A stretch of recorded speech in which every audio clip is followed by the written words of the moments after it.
Good morning and namaskar. I am Gagan Kapoor and I'm a marketing consultant and a corporate trainer from Go for Growth Consulting. And today, this session of mine is going to be on email marketing for SMEs. A lot of our SME friends are facing challenges in reaching out to their prospects as well as engaging with their customers. And this session of ours will help them solve a lot of challenges in reaching out to them together in terms of mass mailing or reaching out to them on a one-to-one basis. So let's dive right into the presentation, and the next 30 minutes or so is going to help you define and design an email marketing system for you. So let's go ahead. All right, now that our slides are shared, let's go ahead and talk about email marketing.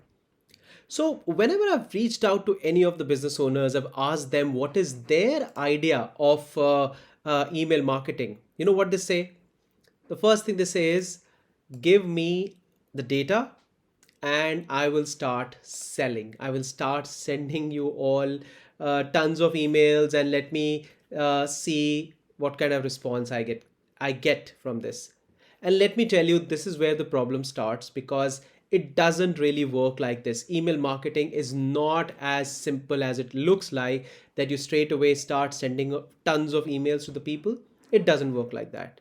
So let's try and understand today, what do you really do with email marketing? So some of the points. Number one, it is one of the most essential tools for business. That is something which is very, very clear.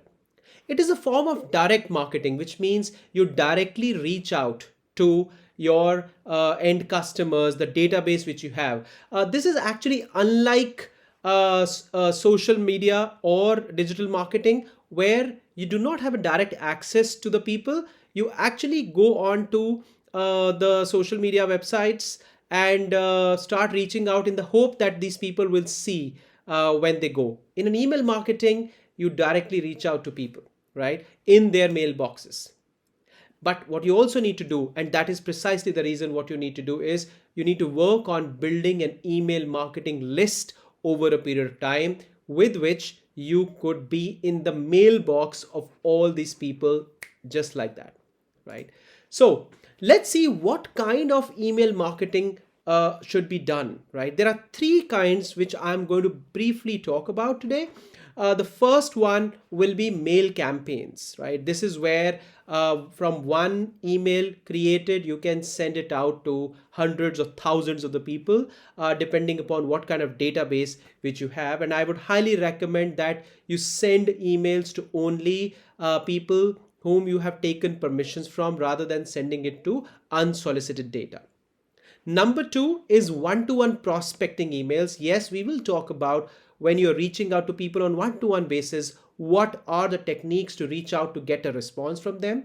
And we will also briefly talk about automating your emails in that mail campaigning system so that a journey and a nurture sequence can be created for the people you are reaching out to, right? And let me tell you, email marketing is one of the best nurturing and top of the mind recall tools. So we will definitely be looking at great depth. And I hope that after this particular presentation, you are able to use it in a well-defined manner.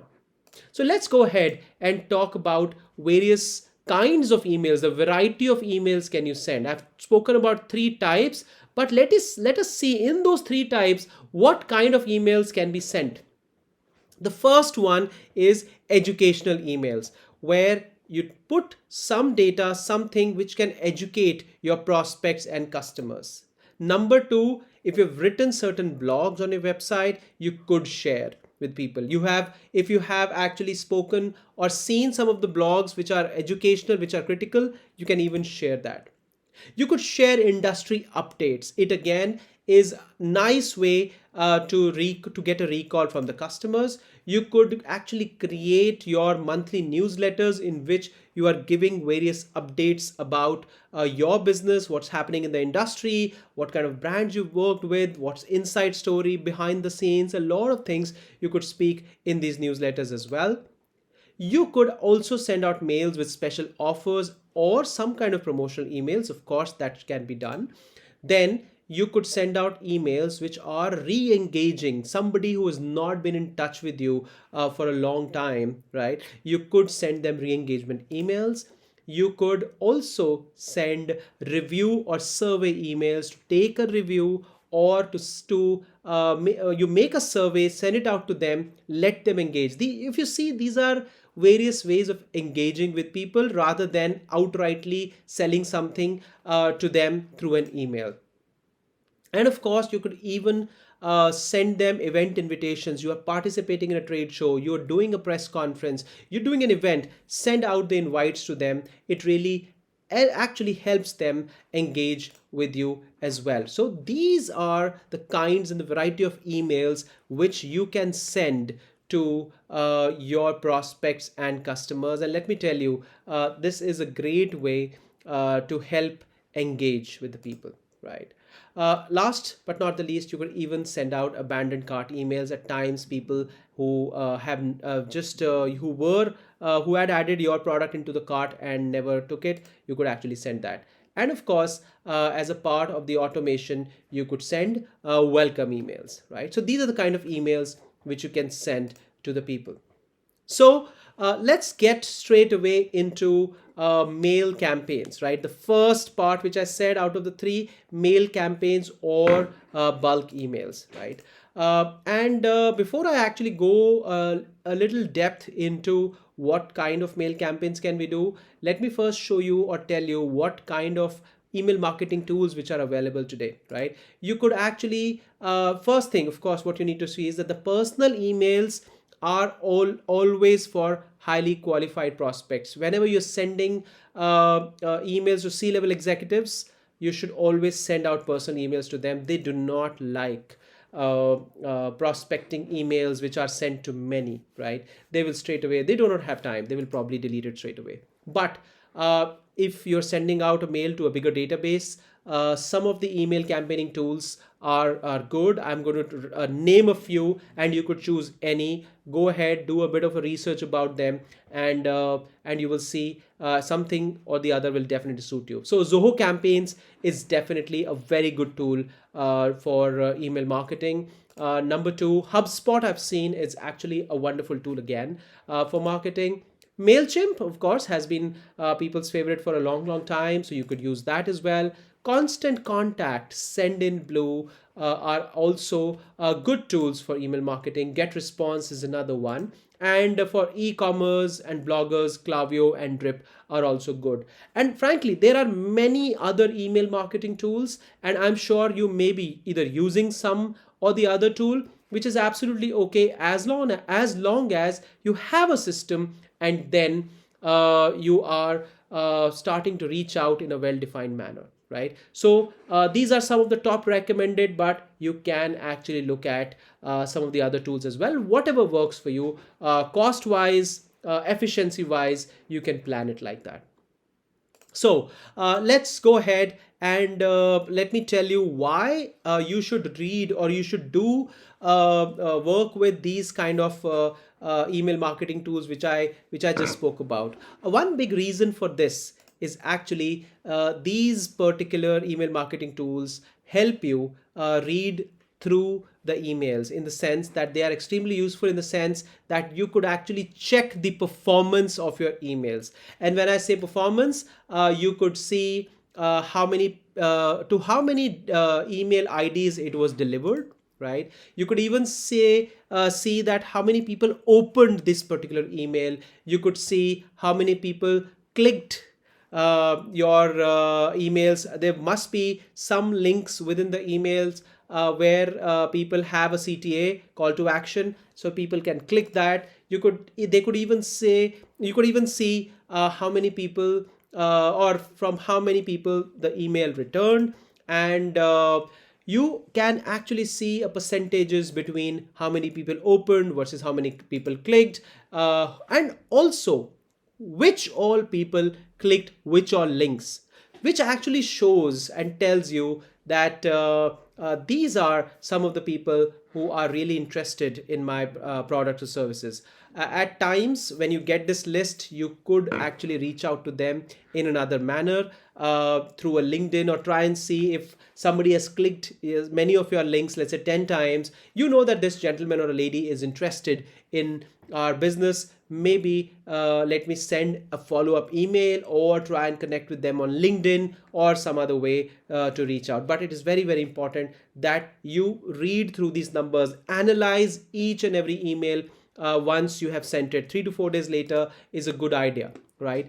So let me show you one such screenshot of how it all looks like. So if you see, this mail has been sent to 500 people, 501 people. The open rate is 24.2%. It shows unique opens.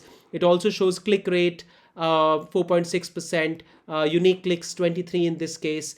And once you click on this number, it actually shows you the email IDs and the names of the people who clicked, how many times they clicked. Amazing, amazing insights which you get. And it also shows whether your email actually is working or not working. And you can tweak your performance and tweak your emails based on this kind of information. What really worked, what subject line really worked, how is my email performing, really helps the analytics. So definitely choose a tool which can give you these kind of analytics. Otherwise, sending itself just like that and then waiting for responses, I don't think it's a very good idea for that matter. All right, what next?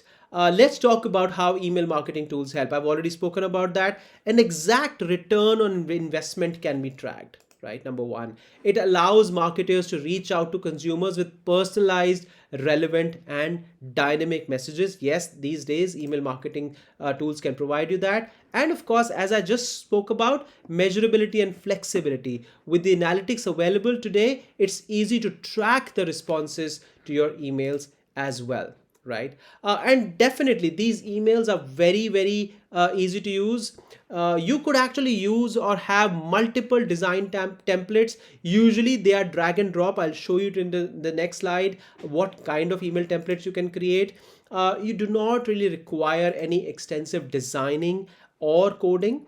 And you can use multiple lists to send the email. So practically you could have an email for your prospects, for your MQLs, for your SQLs, or for your customers. Create separate lists. You could even create lists based on the kind of requirements they have, and then send out dedicated emails to these people. Wonderful way. So at this point, while I'm talking about creating the lists, and as we know that in marketing, you should look at your target segments very, very clearly and create a designated communication for each of the target segments. I would say here also you have to have separate lists, and later on you should be able to send separate communication to all these lists. Very critical in any email marketing process, or any marketing process for that matter. Divide the list for focused communication. Very critical. So these are some of the email template screenshots which I have collected, which shows the possibilities of making emails. Yes, you could nicely design these emails, and let me tell you, all of these you can actually do it yourself, right? It's simple drag and drop. The icons can be dropped. The text like these in three sections can be dropped. Yes, there may be some designing which is required, for which a graphic designer can help you, but otherwise you can do a fairly good job with a simple drag and drop, and you will see some beautiful emails coming out of it. Each of these tools which I've spoken about, Zoho, MailChimp, HubSpot, have got innumerable videos on how do you really create an email. So go through them, and it'll help you. A lot of tutorials are available for that matter. So go to YouTube, it'll help you plan that, right? So do look at this particular method. I've emphasized earlier about the importance of multiple lists for focused communication. I am going to say it again. Segment the lists very, very clearly. You should direct, and all of this communication should directly align to the target customer. Because if you do not do that, and your emails are going randomly to random people, you know what we say in marketing, selling everything to everyone is a huge mistake, is a disaster. You should not do that. Focused communication really will help you. And at this point of time, I would also like to talk about the three sacrosanct rules of email marketing, right? The rule number one is that your email must get delivered, right? Which means that it has to make it to the prospect's mailbox, right? Frankly, many of the emails are moved to the junk folder. You should also see in this case what is your domain score. Is your domain list blacklisted? For that matter, it will have a high probability of otherwise going into spam. So try and see and have it checked by an expert, right? Frankly, there is no perfect science to deliver an email into the inbox, but I'm sure you can take care of some obvious mistakes which I'm going to talk about, right? Number one, number one, so don't really send bulk emails to a lot of these prospects, right? As I said, one-to-ones work still the best, and it clears 90% of the spam hurdles. Avoid too many hyperlinks in your emails. Never a good idea. Keep it very, very limited. And skip spammy words, right? All caps, free, special, buy now, amazing, free access, delete. These are some of the words which are a favorite of the spam filters, right? They will see this and they will put it all in the spam, right? But as I said, there is still no clear signs on how can you really do that. You should be careful with these simple mistakes. So it is very important that your email first must make it to the mailbox, and you need to take care of these mistakes. Rule number two is your email must get opened, right? Now that you have reached out to a person's mailbox, what it takes to get your email open. And let me tell you, average business person gets more than 200 emails a day. And it's usually a split second decision, a swipe left or a swipe right, whether that person is going to delete your email or click in for reading, for that matter, right? And that is why it is very, very critical that your email must stand out and it should be compelling enough, right? You should see that if you have connected already with somebody on LinkedIn, if you send out an email to them, there is definitely a law of familiarity. Some of the social connects or the voicemails also help you bring that law of familiarity. They've heard your name somewhere, they've seen your name somewhere. There is likely that they might just open your email, right? Subject line is actually one of the most critical element in getting your email open, right? You must plan your subject line creatively, and that could just make or break. Yes, on the subject line alone, your email can be chosen to open or not open. So for that reason, your subject line cannot and should not be too long. Your subject should not be boring, and your subject should definitely not have constant selling related communication. If you do that, and simply there's some communications which are very boring, introducing XYZ company. You know what? A person gets hundreds of emails with the introduction. Make it about them, right? Anybody who's going to open an email is going to see what's in it for me, and the subject line itself will matter, right? In my next section where I will talk about the one-to-one emails, I will tell you the importance of a subject line, and you will see how the subject line is framed. But make this particular subject line an email about the prospect, and that is where they have a high probability of opening that email, right? That was rule number two, right? Your email must get opened, and subject line is a critical part. Now, the third point, the third rule of email marketing is that your email must convert. And what do you mean by convert? It means that it should be able to generate a response, which means an appointment or an introduction to the decision makers, or you are able to direct them to a website where they will take some action, right? This is what we mean by converting. So my request to you is that in that particular email, once it has been opened, you give as much value as you can. The message should appear to be meant for them. What's in it for me? WIIFM is absolutely very, very critical. Benefit focus approach for the consumer has to be taken rather than a product focus approach. It always helps. So the three rules which I just spoke about have a big role to play whether your email will get a response. A lot of us just rely and send out an email and think that, what, I'm going to be getting a lot of responses. Doesn't work like that. All of these three things have to align together to get a response. So as I said, it is not that easy. So do all of these three things together and you will see that you will start getting responses. A lot of us also wonder what is the right time to send out an email. Should it be planned like that? Well, I'm going to just talk about a survey which was done on it, and it showed that the best time to have an email opened was around 11 a.m. But frankly telling you, there is no science, there is no specific science behind it. Good emails have been opened at various times as well.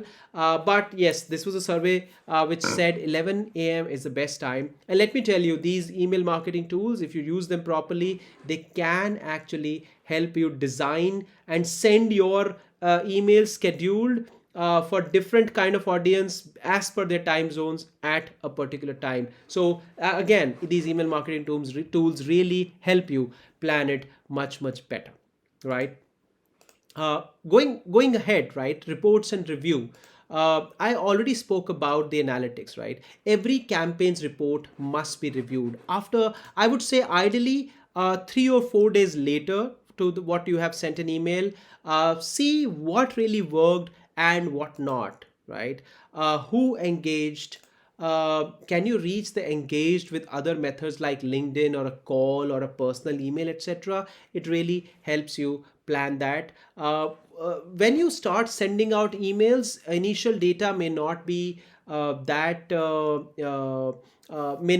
interesting or relevant because you're still trying to gather a lot of insights. But you will see as you start sending more emails, there are some trends which start developing, and you should refine your email rates and all that, right? A good open rate, by the way, if you are able to generate a 20% open rate, I think it's a wonderful open rate for you. But again, open rates entirely depend on the kind of product you have, the kind of audience you are sending out to. At times, even if just 5 people have clicked your links out of the total open rate of, let's say, 20%, you find yourself good, and then you could reach out to them specifically, right? So good ways of planning these emails. So this is something what I just spoke about was about mail campaigns and using these specific tools, right? That's one type of mails. The second type is one-to-one emails. Yes, it is very important to have a well-defined system for one-to-one emails as well. A lot of us tend to BCC several people in an email. Not a good idea, right? You must plan a singular email to somebody if you are really trying to have a big project or a big contract for that matter, and you know that person is senior, and I have to gain that person's attention. So I'm going to be referring to a very effective email method which was given in the book Fanatical Prospecting by Jeb Blunt. Wonderful guy in sales. You must read this book. Really will help you. So I'm going to be talking about the 4 elements first of an effective email. Then I'm also going to give you one email template again used in this book, which is one of the most responded email templates around. Right. So what are these 4 elements of an effective one-to-one prospecting email? Let's see. The first one is the hook, what we call it as. Step 1 is the hook, which practically means there has to be a compelling subject line and an opening sentence. Really will work, right? The second step is that once you have hooked them, are you able to relate? Step 2 is relate, which means you need to demonstrate that you get them and their problem. Step 3 is bridge, which means that once you have hooked them and you have related them, now you create a bridge, connect the dots between their problem, what they are facing, and your solution, right? And here again, I'm emphasizing the importance of WIIFM. What's in it for me? Anybody who's receiving this email should get this very clearly. What's in it for me? And step 4 in this whole process is ask, right? Be very clear and straightforward on action you want them to take. It can really change the way you are going to get responses. The conversion rate based on the ask can be very, very high. So let's see one such example of this effective email, and you will see it has worked. I have tried it personally to the people I reach out to, one-to-one emails. Wonderful response rates I have received. So I'm going to put out an example here. This example has been used by Jeb in this particular book, and I will see it again in terms of hook, relate, bridge, and ask. Right. So this particular email, which was sent, it was sent from to a CFO, to COOs of the companies, right? Now the subject line in this case says the COO, the toughest job in the bank. Now you'll see that this particular subject line is so creative that it doesn't really talk anything about the product I'm going to sell, right? By the way, this particular email was created from the sales perspective, right? But the COO, the toughest job in the bank, does not say anything. So that is why a COO is more than likely to relate to it, because he's already facing that probably. And you need to relate it from some of the challenges which people are facing. Now, when you are making an email, then opening sentence has to be very, very clear. Address it by the name, Dear Sunil. It shows authority, right? And I'm just using another term. EY recently reported that COO is the toughest job in the C-level executives, right? At this point, you need to lend it credibility from a recent survey or a report, or some association did some kind of a research. You could use that research to talk about that challenge. Immediately, this email, the opening line has lent a lot of credibility to your email, where you've spoken about ANY recently reported that COO is the best job in the C-level executives. Instant impact, right? And now you're going to relate to the whole thing. The COOs I work with tell me the increasing complexity which is making their job stressful and harder. So you are till here talking about their challenges, and you are talking that you get them, right? And this is something which bigger agencies, associations talk, and it has been proven already. Now by this time, frankly, you've already garnered the attention of the COO if that person has opened your email. Now is the time that you are going to bridge this particular challenge to the solution you have. At this point, you're going to talk about my team and I help COOs like you reduce complexity and stress with strategies to optimize. And this is where you're going to give your benefits, the benefits of dealing with you. Hey, this is where for the first time you're going to introduce your solutions, your products, right? So this is again a very, very critical element. The bridge, point number 5, will usually be the longest part, where you're talking about their benefits and the solutions which you provide with which they can get help. And then after that, it's time for you to ask, right? So point number 6 here, if you notice, is all about ask. And you can talk about like this: while I'm not sure if we will be the right fit for your bank. This is what we call it as disclaimer, right? You are also not sure, they are also not sure, but you are giving a disclaimer so that there is no pressure on that person to work with you or to connect with you. But you're saying, while I'm not sure if we will be the right fit for your bank, can we schedule a short call to help me learn about your unique challenges? And from there, we can decide if it makes sense to set up a deeper conversation. So you see, you haven't really spoken to them about a longer meeting. You're talking about a short, maybe a 5-minute or a 10-minute call, and then decide whether you want to meet for a longer conversation. This is a very non-intimidating way of sending out emails and has a high chance of conversion.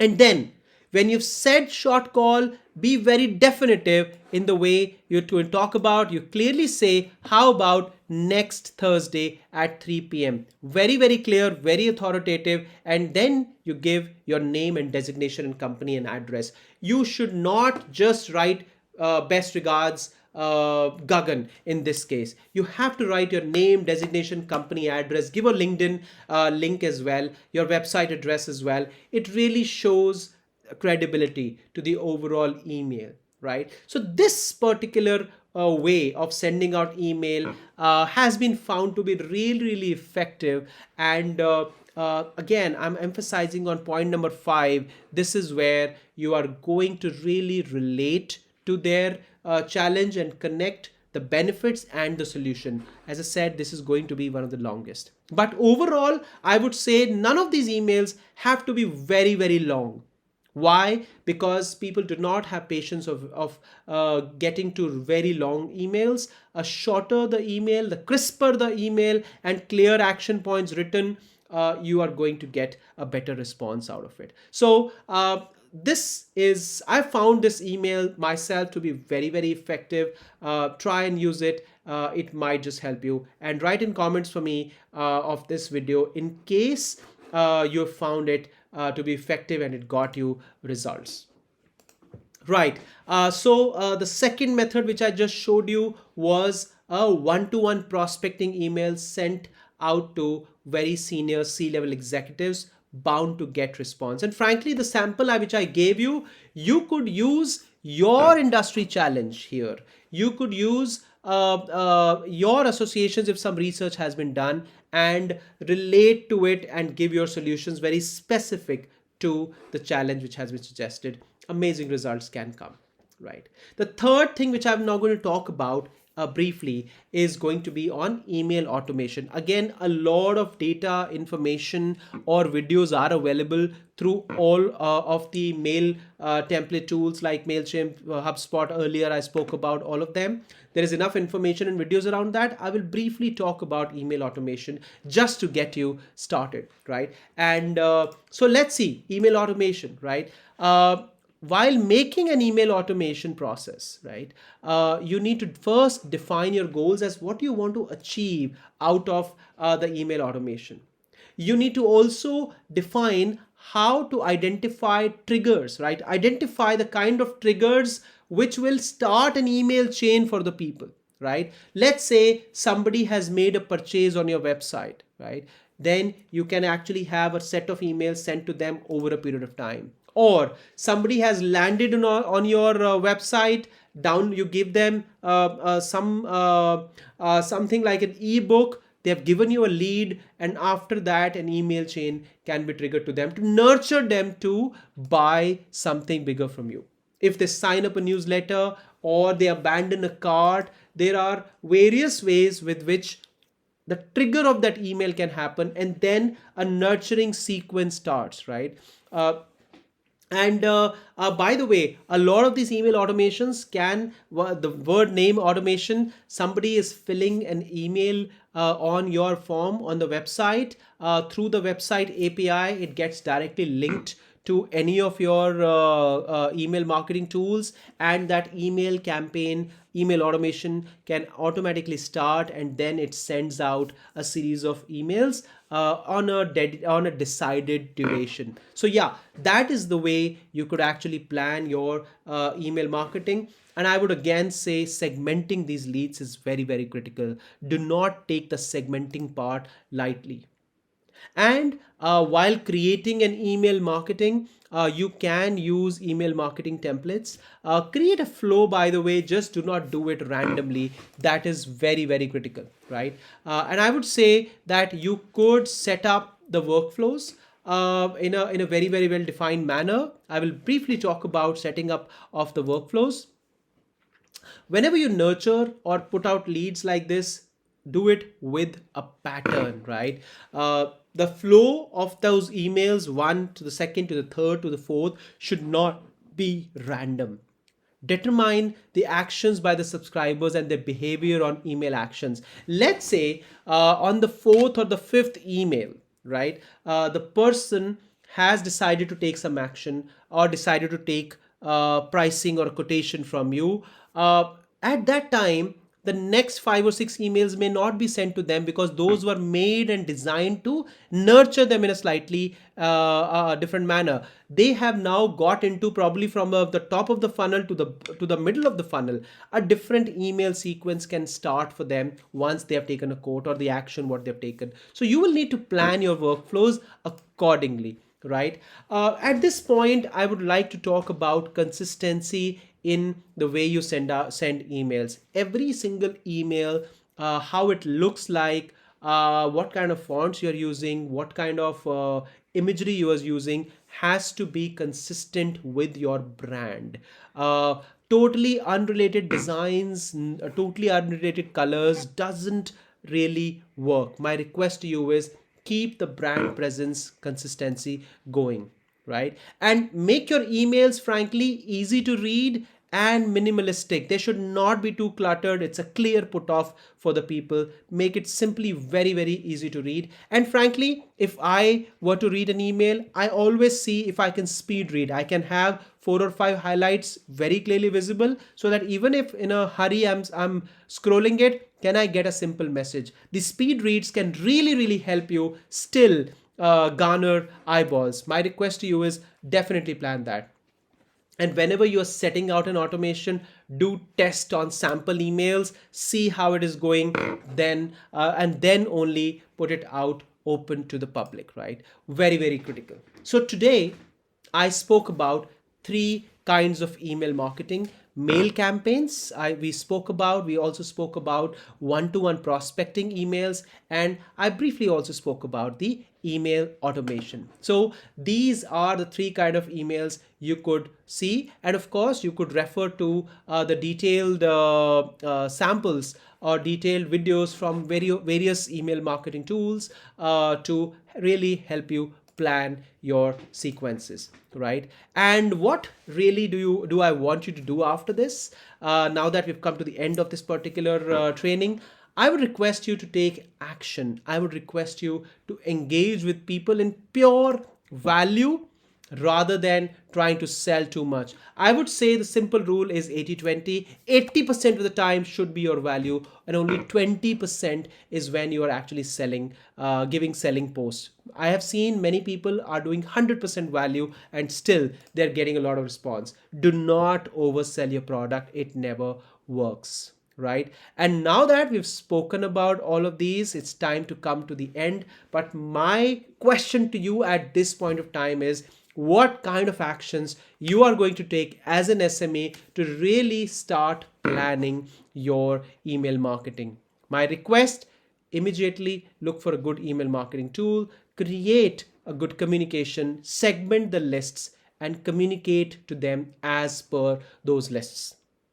Thank you so much for listening and coming this far in this particular session. If you've liked the session, if you've liked this particular training, I would request you to please like and put a comment onto it.